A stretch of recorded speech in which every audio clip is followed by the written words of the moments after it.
Mobile میں ساز بجنا شروع ہو جاتا ہے، اس سے بڑا بدنصیب کون ہوگا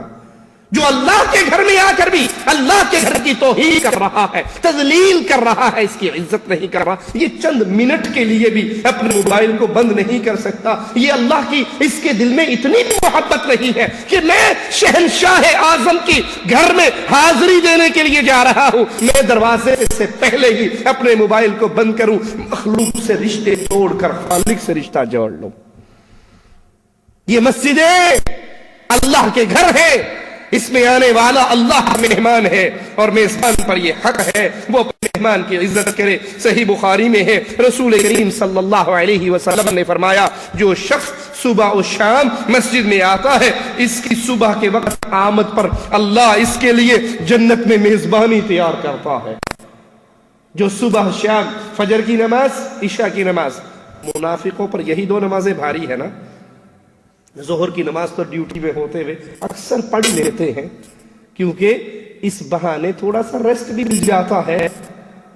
عصر کی نماز بھی ڈیوٹی پہ ہوتے ہوئے پڑھ ہی لیتے ہیں۔ مغرب کی نماز عادت ہے پڑھنے کی۔ فجر اور عشاء یہ دو نمازیں منافق پر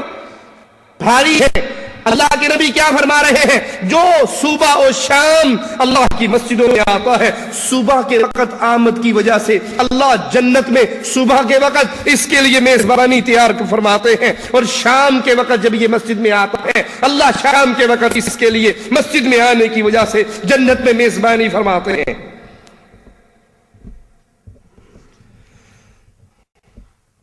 اب آئیے سوچئے، مسجد کی شان و فضیلت تو ہم نے سن لی، اس کا مقام و مرتبہ تو سن لیا، اس میں آنے والوں کا مقام بھی سن لیا۔ تصویر کا دوسرا رخ بھی دیکھیں، جو مسجدوں کو برباد کرنے کے در پہ ہیں، ویران کرنے کے در پہ ہیں، ان کا مقام اللہ کے ہاں کیا ہے۔ صحیح مسلم میں ہے، رسول کریم صلی اللہ علیہ وسلم نے فرمایا ویرانی کے کئی ذرائع ہیں۔ ایک تو ہے مسجد کو گرانا، مسجد کو توڑنا، ایک ہے صرف مسجد میں نہ آ کر اس کی بے آبادی کا سبب بننا۔ اگر ہم نماز فجر پہ نہیں آئیں گے تو مسجد بے آباد رہے گی نا، ہم ظہر پہ نہیں آئیں گے مسجد بے آباد رہے گی۔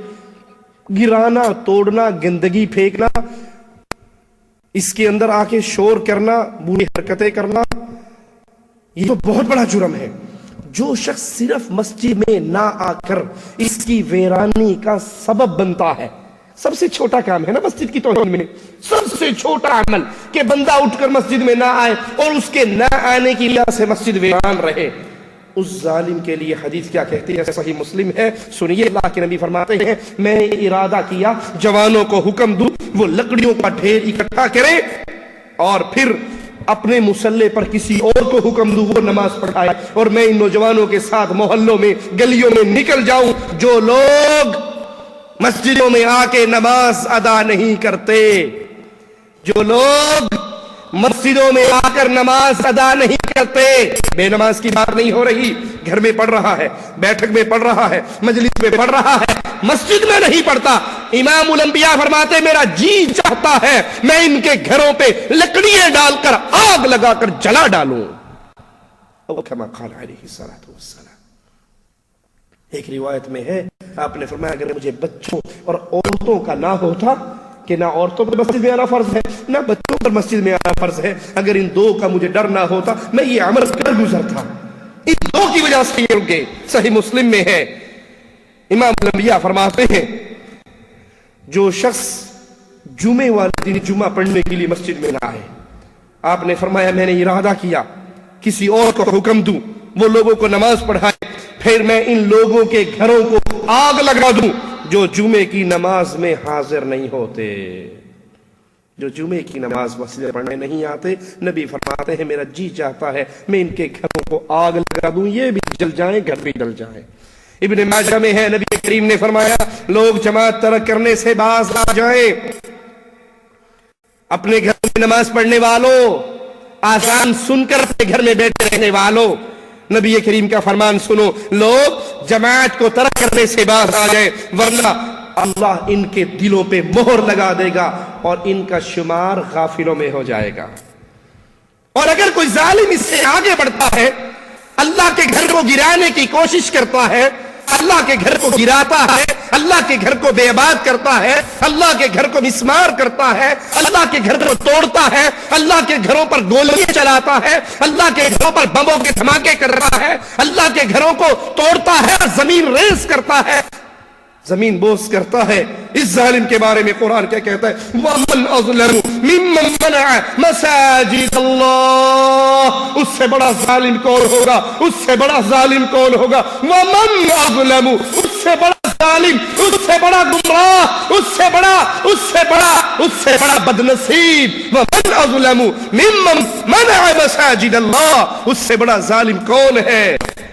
جو لوگوں کو اللہ کی مسجدوں میں آنے سے روکے، لوگوں کو منع کرے، ان یذکر فیہا اسمہ وسعی فی خرابیہا، جو لوگوں کو مسجدوں میں قرآن پڑھنے سے روکے، جو لوگوں کو مسجدوں میں آ کر نماز پڑھنے سے روکے،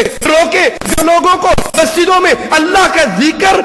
بلند کرنے سے روکے، وسعی فی خرابیہا، مسجدوں کو توڑنے کی کوشش کرے، مسجدوں کو جلانے کی کوشش کرے، مسجدوں پر بم برسائے، مسجدوں پر گولیاں برسائے، مسجدوں کو آگ لگائے، قرآن جلائے، حدیثیں جلائے، ومن اظلم ومن اظلم ومن اظلم، اس سے بڑا ظالم کون ہے؟ آیت کا مطلب یہ ہے، یہ کائنات کے ظالموں میں سب سے بڑا ظالم ہے جو رب کی مسجدوں کو توڑتا ہے، جو رب کی مسجدوں کی توہین کرتا ہے، جو رب کی مسجدوں کو گراتا ہے، جو رب کی مسجدوں میں لوگوں کو رب کا نام لینے سے منع کرتا ہے، وَسَعَى فِي خَرَابِهَا، اور اس مسجد کو خراب کرنے کی کوشش کرتا ہے۔ کتنے ظالم ہیں وہ، کتنے بدنصیب ہیں وہ، کتنے بڑے مجرم ہیں وہ، جنہوں نے اللہ کی مسجدوں کو توڑا، جنہوں نے اللہ کی مسجدوں کو گرایا، جنہوں نے اللہ کی مسجدوں پر بم برسائے، جنہوں نے اللہ کی مسجدوں پر گولیاں برسائی، جنہوں نے اللہ کی مسجدوں پر تیل اور پٹرول پھینک کر آگ لگائی، جنہوں نے اللہ کی مسجدوں میں اللہ کے قرآن کو جلایا، رسول کی حدیثوں کو جلایا، یہ قیامت کے دن کس منہ سے رب کے دربار میں کھڑے ہوں گے؟ جس دن اللہ مالک ہوگا، جس دن اللہ شہنشاہ ہوگا، جس دن آواز گونجے گا، جس دن آواز پڑے گی، لمن الملک اليوم، دنیا میں حکمران بننے والوں، دنیا میں بادشاہ بننے والوں، دنیا میں اللہ کی مسجد کو توڑنے والوں، دنیا میں انفرادی طاقت کی گھمنڈ میں آ کر اللہ کے گھروں کو جلانے والوں، توڑنے والوں، برباد کرنے والوں، تمہارا قیامت کے دن کیا حال ہوگا جس دن مالک کا آواز گونجے گا، لمن الملک اليوم، کہاں ہے تمہاری فوجیں، کہاں ہے تمہارے نوجوان، کہاں ہے تمہاری جماعتیں، کہاں ہے تمہارے گروہ، کہاں ہے تمہاری پارٹیاں؟ آج آج آج کون بادشاہ ہے؟ کس کی بادشاہت ہے؟ کس کی حکومت ہے؟ کس کے ہاتھ میں کنٹرول ہے؟ این الجبارون، این المتکبرون، این الملوک الارض، جو اپنی بادشاہی کے نشے میں چور تھے، جو اپنی گھمنڈ میں تھے، طاقت کے نشے میں تھے، کثرت میں تھے، لوگوں کی کثرت ان کے پاس موجود تھی، اور اس گھمنڈ میں آ کر وہ اہل ایمان کی مسجدوں کو توڑتے تھے، وہ اللہ کے گھروں کو مسمار کرتے تھے۔ انڈیا کے اندر اہل توحید نے آندھرا پردیش میں مدن پولی کے اندر مسجد دارالسلام بنائی، اللہ کی عبادت کرنے والے، لا الہ الا اللہ کا آواز لگانے والے، لا الہ الا اللہ کا پیغام عام کرنے والے، ان کی مسجدوں کو پیر پرستوں نے، امام پرستوں نے، گروہوں نے اکٹھے ہو کر دارالسلام مسجد کو جلا ڈالا، اس مسجد کو توڑ دیا، اس مسجد کو زمین بوس کر دیا، اس میں رب کا قرآن بھی جلا، محمد کا فرمان بھی جلا، قال اللہ کے الفاظ بھی جلے، قال الرسول کی صدائیں بھی جلی۔ مسجد کے اناروں کو ہندوؤں نے نہیں توڑا، سکھوں نے نہیں توڑا، عیسائیوں نے نہیں توڑا، پیر پرستوں نے توڑا، اسلام کی طرف جھوٹ کی نسبت کرنے والوں نے توڑا، اسلام کے مقصد کو نہ سمجھنے والوں نے، توحید کی آوازیں کو نہ جاننے والوں نے توڑا۔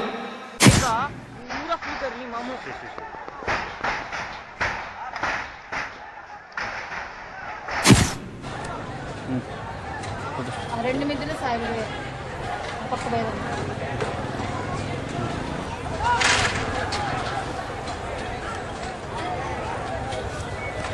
ఇంకా డబ్బేస్తా మొత్తం تعالیٰ دوڑ